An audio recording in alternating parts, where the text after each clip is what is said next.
Cette initiative, basée sur le succès 2022 à Marrakech, réunit les dirigeants libéraux d'Europe et d'Afrique autour de priorités cruciales, avec un accent particulier sur le développement durable. Les libéraux sonnent la remobilisation des troupes. On n'est pas là par hasard. On est là en tant que libéraux, qui militons pour les libertés, pour la démocratie, pour les états de droit, pour l'égalité entre les hommes et les femmes, pour le projet de société que vous portez pour le pays et pour le continent. On n'est pas là, Monsieur le Président, par hasard. Vous avez cette opportunité de conserver le pouvoir, mais il ne dépend que de vous de conserver ce pouvoir. Alors, donnez-vous la main, donnez-vous la main, donnez-vous la main de telle sorte que les libéraux restent toujours et conservent le pouvoir au Sénégal.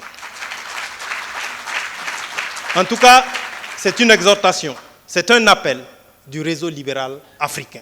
Nous voulons qu'un libéral soit toujours au pouvoir au Sénégal. Ces réunions constituent un pont entre l'Afrique et l'Europe, constituent un pont entre des parlementaires sénégalais, africains et des parlementaires européens, constituent aussi un pont entre les peuples africains et les peuples européens. Et parce qu'encore une fois, la stabilité et la paix, nous ne pouvons pas la construire, nous ne pouvons pas la conserver sans pour autant avoir une coopération symétrique. Ce sommet 2023 se veut être un catalyseur de changement positif en réunissant des esprits engagés autour du libéralisme. Nous devons collaborer pour faire face à nos défis communs. Je pense entre autres au défi de la paix, nous l'avons dit, et de la sécurité, aux vulnérabilités qui affectent les États, pas seulement d'Afrique.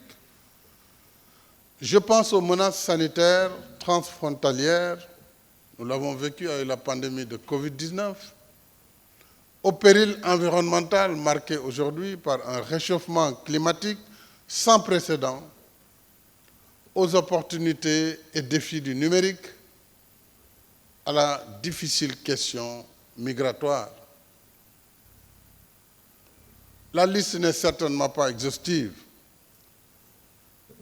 Tous ces défis sont globaux. Leur prise en charge dépasse de loin les capacités de l'État-nation, si puissant soit-il. D'où la nécessité de travailler ensemble dans un esprit d'ouverture et de complémentarité.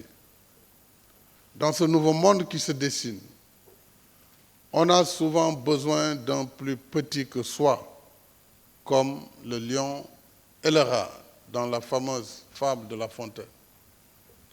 Ensemble, nous devons combattre le terrorisme en Afrique, parce que notre proximité et nos intérêts communs font que, quand l'Afrique tousse, l'Europe éternue, et vice-versa. Le sommet Renault-PAC 2023 a pour mission de réunir les dirigeants libéraux d'Europe et d'Afrique pour discuter des défis complexes auxquels les deux continents sont confrontés. Le thème retenu pour cette édition est Union européenne-Afrique. Quels outils pour favoriser le développement durable ensemble? Un panel qui vise à s'accorder sur les outils et moyens concrets de renforcement de la coopération entre l'Union européenne et l'Afrique dans le cadre de la promotion du développement durable et plus particulièrement dans ce domaine. Et à l'occasion, un hommage soutenu a été rendu au père du libéralisme africain, Maître Abdoulaye Wade. Nous sommes les héritiers de ce libéralisme inspiré par Abdoulaye Wade que je salue.